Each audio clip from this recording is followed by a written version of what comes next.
It's important to understand what the 5G is doing and what they say it's doing. We're told on the IEEE beamforming document that this technology cooked your eyes like eggs in World War II.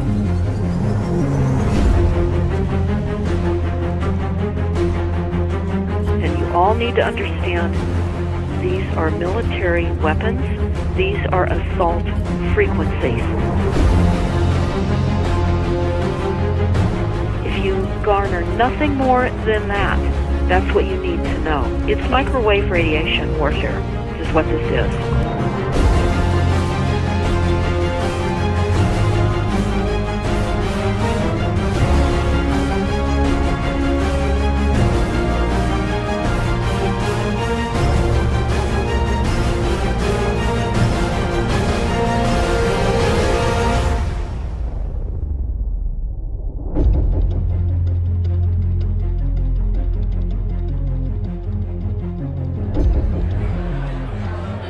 Ladies and gentlemen, please join me in welcoming to the National Press Club Federal Communications Commission Chairman Tom Wheeler. It's an honor to be here at the National Press Club. The first generation wireless, 1G, was voice. The second generation, 2G, allowed both talk and text. The third generation, 3G, the internet, in a limited way. And today's technology, 4G, completed that digital migration. But if anyone tells you that they know the details of what 5G is going to become, run the other way. This video is brought to you by the number 5 and the letter G. And pretty soon, everything else will be too. I have to tell people 5G is a killer. I'm Mark Steele. Anybody who hasn't heard me, I'm a weapons systems head-up display expert, one of the leading experts in the world. I've actually brought cover in relation to this, and the reason I became an expert was because I invented them. What I'm going to say to you today, do not believe a single word I say. Not one. I want you to do your own research. You'll find it's absolutely terrifying. You got your body cover? Aye. Oh, good lad. Right, because I can talk to that. This 5G roll-up is a weapon system. I've got a letter with central government because I know about weapon systems more than anything other. In Britain, in a place in the north of England called Gateshead, a scientist there called Mark Steele has been very publicly and actively warning people about the effects of LED streetlights, which he says in Gateshead are emitting now 5G. Right, what's the crack? Hey, lads. I'm just having a word with these Gateshead council workers about replacing these transmitters on these lights that are causing harm and assaulting the community. This is an existential threat to the economy, to the environment and humanity. Well, if these transmitters are everywhere, then everyone's at risk, surely.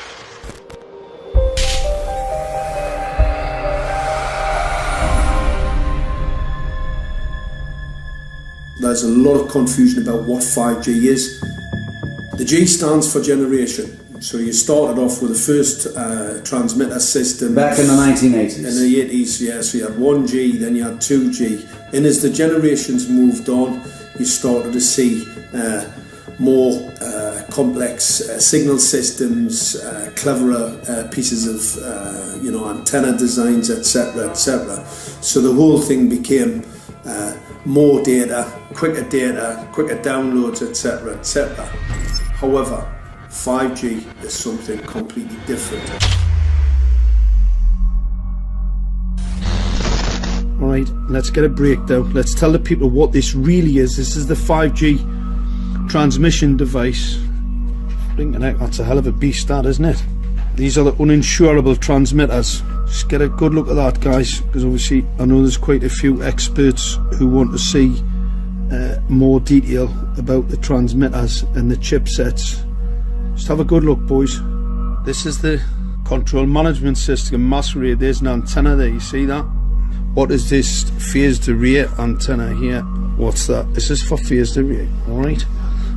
As you'll see, it's got a driver, it's got some chip there. It's one chip. Look at the chipsets on this. This is your dystopian world. What did Gateshead Council say? I'll tell you what, I think we better send some of these educated fools back to school. Or just send them to prison.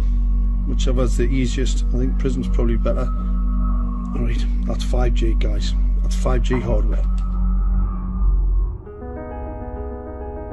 You must consider the whole part played by electricity in nature. Human beings cannot go on developing in the same way in an atmosphere permeated on all sides by electric currents and radiations. It has an influence on the whole development of man. This life of men in the midst of electricity, notably radiant electricity, will presently affect them in such a way that they will no longer be able to understand the news which they receive so rapidly. The effect is to damp down their intelligence. Such effects are already seen today. Even today, you can notice how people understand the things that come to them with far greater difficulty than they did a few decades ago.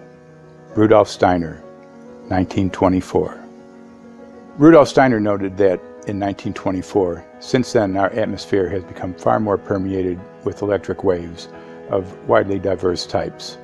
There's no doubt now that electric waves, electromagnetic forces, cause direct biological effects. There's thousands of peer-reviewed papers on this subject. There's no doubt about it. But what are these effects? How are they affecting us? What can we do about it? We're now at a stage where we're putting in what's called 5G, which is a special type of broadcast for high-density information transfers. And it turns out that this is the same frequency bands that are used in crowd dispersal weaponry.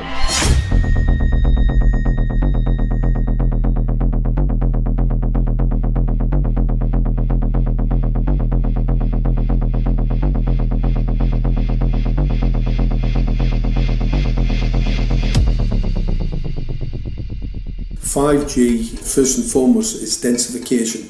So it's significantly more transmitters at close proximity to a human, and it is also a sophisticated, illegal, unlawful transmitter. What I mean by that is it is a high gain dielectric lens antenna, and what that allows 5G transmitters to do is to 3D map its environment in your home. The 868 megahertz frequency is specific for battlefield interrogation systems, so sub-gigahertz. It allows the signal to travel through concrete brickwork with ease, and it can actually data gather. It is a target acquiring system. Phased array is basically radar off the battlefield. It is extremely good at identifying targets and being able to lock onto targets. And not only that, it can specifically target you as an individual. So any judge sitting on an interesting case, let's say, any lawyer, any barrister, anybody doing any work that is potentially controversial, your life could be at threat. So the antenna design that you currently have on top of these LED streetlights, masquerading as a control management system, is basically battlefield interrogation equipment. The first phased array unit was actually called Mammoth, used by the Germans during the Second World War to identify Allied aircraft. Obviously things have moved on significantly since then.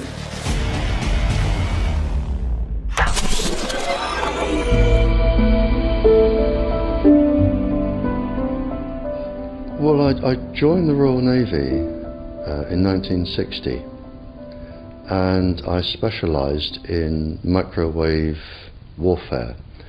Radar, obviously, which uses microwave, but they don't just teach you radar, they teach you all about microwaves and other uses.